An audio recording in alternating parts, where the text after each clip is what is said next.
ओम का जाप निरंतर करने से व्यक्ति समाधि में क्यों चला जाता है? क्यों कहा जाता है कि ओम प्रणव है? इसका जाप सभी को नहीं करना चाहिए। इसका वैज्ञानिक रीजन क्या है? और सनातन धर्म क्या कहता है? इस वीडियो में हम इसे गहराई से समझेंगे। ओम को सनातन धर्म और विज्ञान दोनों ही दृष्टि से अत्यंत गहरा और रहस्यमय माना गया है। समझिएगा कि ओम को प्रणव कहा जाता है, पर क्यों? क्योंकि इसका अर्थ होता है जो सदैव नूतन है, नवीन है, और ये ब्रह्म का शाब्दिक स्वरूप भी है। उपनिषदों के अनुसार जब सृष्टि की रचना नहीं हुई थी, तब जो पहली वाइब्रेशन हुई थी वह ओम थी। यह पूरी सृष्टि का मूल वाइब्रेशन है। तो ओम स्वयं परम ब्रह्म का प्रतिनिधित्व करता है। यह निराकार ब्रह्म का साकार ध्वनि स्वरूप है।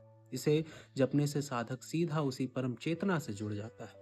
ओम 3 अक्षरों से मिलकर बना है। बहुत लोग इस बात को मानते हैं और बहुत लोग नहीं भी मानते हैं, लेकिन विज्ञान इसे मानता है। और वो 3 शब्द हैं अ, उ, म।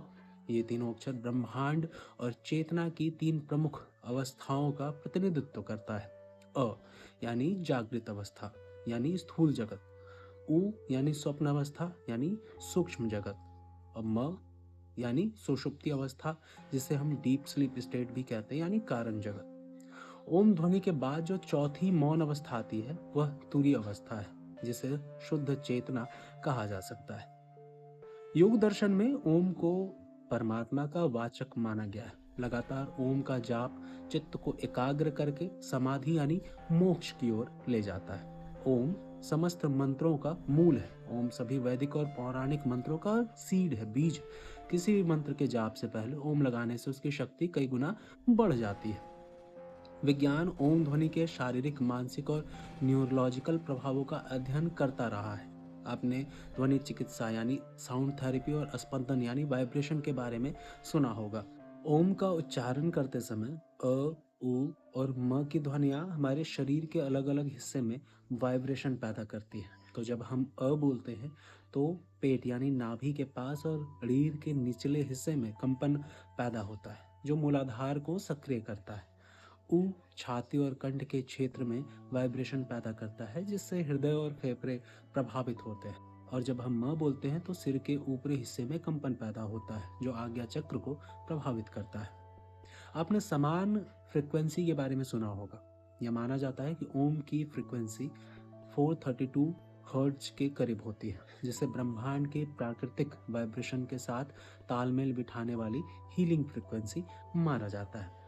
ओम के जाप से ऑटोनोमिक नर्वस सिस्टम पर सकारात्मक प्रभाव पड़ता है। यह रेस्ट और डाइजेस्ट सिस्टम को सक्रिय करता है, जो स्ट्रेस और एंजाइटी को कम करता है। कई अध्ययनों से ये भी पता चला है कि ओम का जाप करने से हृदय गति और ब्लड प्रेशर को नियंत्रित करने में मदद मिलती है, जिससे शरीर रिलैक्स होता है। ओम का सबसे गहरा रहस्य ये है कि ये अंदर और बाहर का ब्रिज है। बाहरी रूप से यह भौतिक ब्रह्मांड की आदि ध्वनि है, और आंतरिक रूप से यह हमारी अपनी चेतना और हमारे भीतर मौजूद परम सत्य की ध्वनि है। वैज्ञानिक रूप से और शरीर और मन के बीच के तालमेल का यह एक परिपूर्ण उदाहरण है, जबकि सनातनी रूप से यह आत्मा और परमात्मा के मिलन का मार्ग है।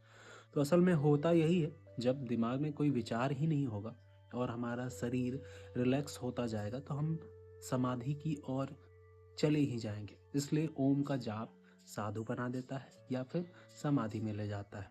धन्यवाद। ओम हण हनुमते नमः।